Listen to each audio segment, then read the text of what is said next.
구독, 좋아요 꾹꾹. 여러분 반갑습니다. 말씀 창고의 서현 목사입니다. 오늘도 시청해 주셔서 감사합니다. 여러분의 구독과 좋아요, 알람 설정으로 저희 채널을 응원해 주세요. 항상 함께 해주셔서 감사합니다. 오늘은 마가복음 12장 13절부터 27절 말씀입니다. 오늘 말씀은 예수님께서 세금에 대한 논쟁에 대답을 주십니다.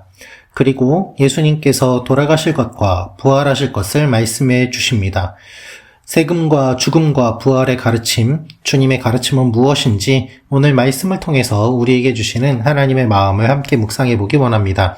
13절부터 말씀입니다. 그들은 예수의 말씀을 트집 잡아 보려고 바리새파 사람들과 헤롯 당원들을 예수께로 보냈습니다. 그들이 예수께 다가와 말했습니다. 선생님, 우리는 선생님을 참된 분으로 알고 있습니다. 선생님은 사람을 겉모습으로 판단하지 않기 때문에 사람으로 인해 동요되지 않고 하나님의 진리를 참되게 가르치신다고 들었습니다.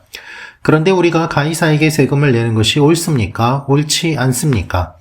우리가 세금을 내야 합니까? 내지 말아야 합니까? 예수께서는 위선적인 그들의 속셈을 다 아시고 말씀하셨습니다. 왜 너희가 나를 시험하느냐? 데나리온 동전 하나를 가져와 내게 보이라. 그들이 동전 하나를 가져오자 예수께서 그들에게 물으셨습니다.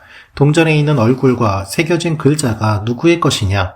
그들은 가이사의 것입니다. 하고 대답했습니다. 그러자 예수께서 그들에게 말씀하셨습니다. 가이사의 것은 가이사에게 바치고 하나님의 것은 하나님께 바치라. 그들은 예수께 몹시 감탄했습니다. 부활이 없다고 주장하는 사두개파 사람들이 예수께 와서 물었습니다.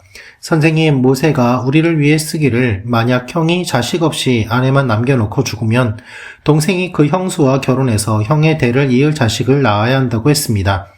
그런데 7 형제들이 있었습니다. 첫째가 결혼을 했는데 자식 없이 죽었습니다. 둘째가 그 형수와 결혼을 했는데 그도 역시 자식 없이 죽었습니다. 셋째도 마찬가지였습니다. 그렇게 7 형제 모두가 자식 없이 죽었고 결국 그 여자도 죽었습니다. 7 형제들이 다 이 여자와 결혼을 했으니 부활할 때에 이 여자는 누구의 아내가 되겠습니까? 예수께서 대답하셨습니다. 너희가 성경도 모르고 하나님의 능력도 몰라서 그렇게 잘못 생각하는 것이 아니냐. 죽은 사람들이 살아날 때에는 시집도 가지 않고 장가도 가는 일이 없다. 그들은 마치 하늘에 있는 천사들 같이 될 것이다. 죽은 사람의 부활에 대해서는 모세의 책에 가시떨기 나무가 나오는 곳에서 하나님께서 모세에게 말씀하시기를 나를 아브라함의 하나님, 이삭의 하나님, 야곱의 하나님이다 하신 것을 읽어보지 못했느냐. 하나님께서는 죽은 사람들의 하나님이 아니라 살아있는 사람들의 하나님이시다. 너희가 크게 잘못 생각하고 있다. 여러분, 오늘 말씀을 보면 예수님을 공격하는 사람들이 등장합니다. 이들은 원래 서로 싸우는 사람들이었지만 예수님을 공격하기 위해서 손을 잡는 모습을 볼 수 있습니다. 오늘 말씀을 보면 바리새파 사람들이 나오고 또한 뒤에 보면 사두개파 사람들이 나오기도 합니다. 바리새파 사람들과 사두개파 사람들은 서로 싸우는 사람들이었습니다. 각자 서로 다투었지만 예수님을 공격하기 위해 찾아온 것은 동일했던 것입니다. 그들의 목적은 분명했습니다. 트집 잡아 보려고 했던 것입니다. 여러분, 트집 잡아 보려고 왔는데 이들의 뒤의 이야기를 보면 예수님께 대한 칭찬을 합니다. 트집을 잡는데 찾아와서 칭찬과 존경하는 이야기를 하는 것이죠. 그렇다면 이 칭찬과 존경은 진짜일까요? 아니면 가짜일까요? 당연히 가짜일 것입니다. 그러나 이렇게 거짓으로 속이는 사람들이 너무나도 많이 있습니다. 이들은 예수님을 공격하기 위해 찾아왔고 거짓으로 예수님을 높이고 있는 것입니다.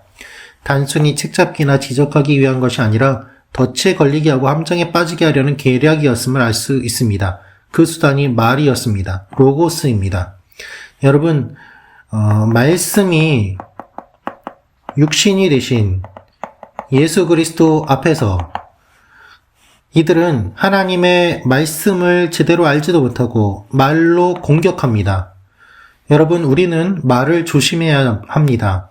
그리고 이 말을 잘 사용해야 됩니다. 교회에서 상처받는 많은 이유 중에 하나가 바로 말입니다. 성도들의 생각 없는 말이 서로를 찌르기도 하고 하나님의 말씀을 왜곡해서 알고 있는 잘못된 지식이 찌르기도 합니다. 결국 대부분의 문제는 말에서 나오는 것을 우리는 보아야만 합니다. 그래서 사실 침묵만 지키고 있어도 우리 가운데 상처는 많이 줄어들 것입니다.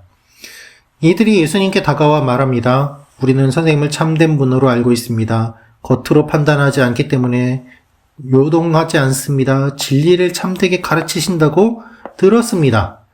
교묘하게 말을 하죠. 자신들의 고백이 아닙니다. 들었다고 이야기합니다. 남의 이야기를 전하면서 교묘하게 빠져나갈 궁리를 하는 것이죠. 이런 사람들이 너무나도 많이 있습니다. 남의 말을 전하는 것 조심하십시오. 남의 말을 전하면서 자신의 이익을 위한 그 전달이 얼마나 많은지 주의해야 됩니다. 이들은 이렇게 이야기합니다. 가이사에게 세금을 내는 것이 옳습니까? 옳지 않습니까? 이 질문을 한 의도는 무엇입니까? 세금을 낸다, 내지 않는다. 어떤 것을 선택해도 다 함정임을 우리는 알아야만 합니다.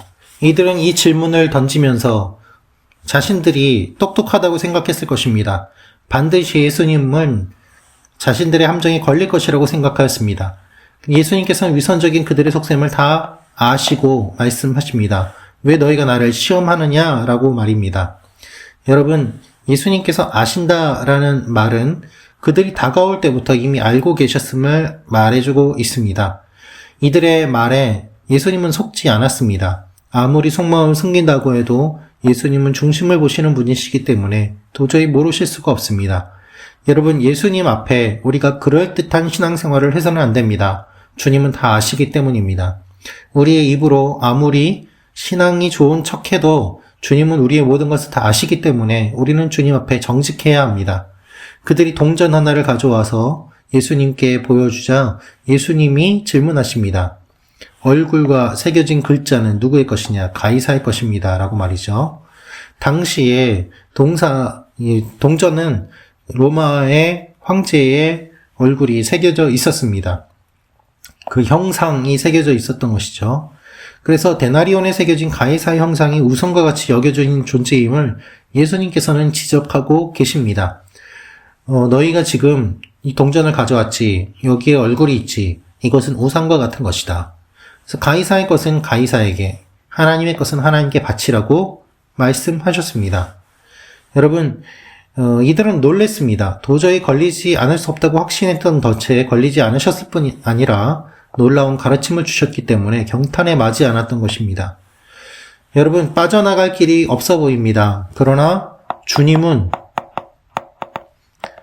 해답을 아십니다. 주님은 길을 여십니다. 이분이 우리 주님이십니다. 그러므로 더 이상 빠져나갈 곳이 없다라고 생각할 때에도 우리는 하나님을 믿어야만 합니다. 이번에는 부활에 대한 이야기를 합니다. 이들은 사두개파 사람들입니다. 바리새파 사람들이 질문을 했었죠. 그리고 이번에는 사두개파 사람들이 질문을 합니다. 사두개파 사람들은 왜 부활이 없다고 주장을 했을까요? 이들은 현재가 만족스러웠기 때문입니다. 이들은 높은 지위에 있었고 종교적으로, 사회적으로 높은 지위에 있었기 때문에 부활이 없다고 이들은 주장했습니다. 없어도 되는 것입니다. 부활이 있을 수 없다고 말하고 다니는 이 사람들입니다. 사두개파 사람들은 상류층이었기 때문에 새로운 삶을 기대하지 않았습니다. 여러분, 먹고 살만하고 높은 자리에 있고 내가 가진 것이 많으면은 새로운 삶을 기대하지 않습니다. 그래서 부활은 별로 중요하게 여기지 않습니다. 현재가 더 중요합니다. 잘 먹고 잘 사는 것에만 관심이 있습니다. 그래서 이들은 부활이 없다고 주장한 정도가 아니라 부활이 있어서는 안 된다고 생각했을 수도 있습니다. 내가 가진 것을 부활하면 다 빼앗기게 될 것인데 이 부활이 왜 필요한가라고 생각했던 것이죠. 그래서 이들은 극단적인 주장을 합니다. 바로 자식 없이 아내만 남겨놓고 죽은 형의 이야기입니다. 율법에 따르면은 형이 먼저 죽으면은 형수가 남습니다. 이 형수는 사회적으로 살아가기 매우 힘듭니다. 그래서 형수가 동생과 결혼을 합니다. 이것은 성적인 목적을 가진 것이 아니라 연애의 감정을 가진 것이 아니라 생계를 위한 것이고 또한 후손을 위한 것이었습니다. 가문을 위한 것이었습니다. 대의 명분이 있는 것이었습니다. 그래서 오난이 설정했을 때 하나님께서 이렇게 주어진 책임을 제대로 감당하지 않았기 때문에 그가 죽지 않았습니까?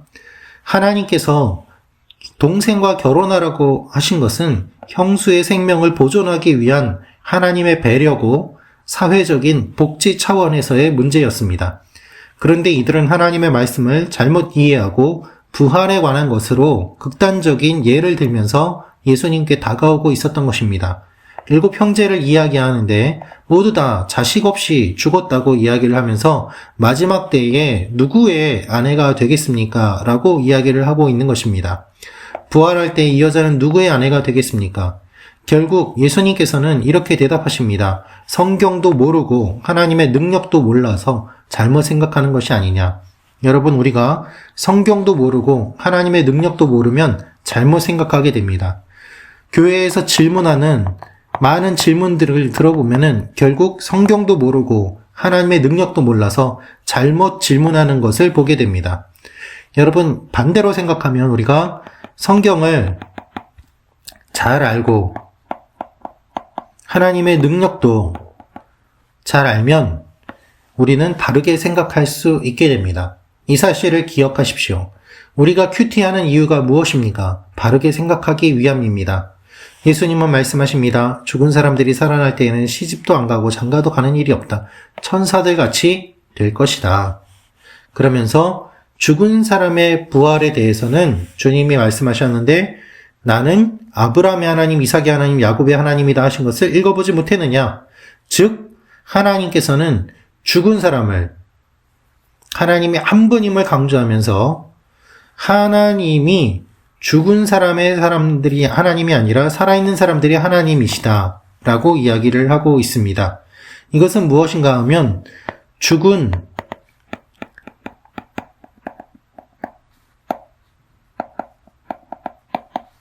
이 아브라함과 모세가 죽었지만 하나님 앞에서는 산 존재라는 것입니다. 이 말은 무엇을 의미합니까? 하나님께서 말씀하시는 부활은 우리가 생각하는 것과 다르고 하나님께서 말씀하시는 것은 결국 우리가 이 땅에 살아있는 사람으로서 살아가는 것과 동시에 또한 살아있을 때 잘 믿어야 되는 것과 동시에 또한 우리의 생각과 하나님의 생각이 다른 분임을 말씀하고 있는 것입니다. 죽은 사람의 부활에 대해서 주님은 부활하심으로 이 부활이 어떤 것인지를 보여주셨습니다. 예수님의 부활을 볼까요? 부활하신 주님은 결국 흰 옷과 우리가 생각하는 것과 다른 부활의 몸을 입으셨습니다. 그래서 제자들 가운데 갑자기 나타나시기도 하고 사라지시기도 하였습니다. 예수님께서 말씀하시는 이 부활은 우리가 생각하는 것과 다릅니다. 여러분, 우리의 생각에 사로잡혀서는 하나님의 일을 알지 못합니다. 특별히 주님께서 말씀하시는 것은 죽은 율법의 내용이 아니고 살아있는 성령의 내용을 이야기하는 것과 동시에 하나님께서는 죽은 사람들이 아니라 살아있는, 즉 영적으로 깨어있는 사람들, 그리고 실제로 살아있는 사람들의 하나님이심을 말씀하시면서 크게 잘못 생각하고 있다고 말씀하고 계십니다. 사랑하는 말씀 창고 가족 여러분, 주님께서는 우리에게 무엇을 말씀하고 계십니까? 하나님의 말씀이 무엇을 의미하는지 바르게 알아야 될 것을 말씀하고 계십니다. 말씀과 하나님을 바르게 알 때 우리는 하나님 앞에 바른 반응을 할 수 있는 것입니다. 우리가 알지 못하는 것들이 너무나도 많이 있습니다. 그러나 알지 못한다고 해서 끝나는 것이 아니라 주님의 말씀과 하나님이 어떤 분인지를 생각함으로 우리가 바르게 알 수 있는 것들이 또한 많음을 주님은 말씀하고 계십니다. 주님은 세금과 또한 죽음과 부활에 대한 가르침을 주십니다. 이 사실을 기억하면서 오늘도 주님 앞에 바르게 반응하며 나아가는 여러분과 제가 되기를 원합니다. 기도하겠습니다. 살아계신 아버지 하나님, 오늘 우리에게 말씀하시고 가르침을 주심을 감사합니다. 이 말씀대로 살아가게 하시고 하나님을 더욱더 깊이 알아가는 저희가 되게 하여 주옵소서.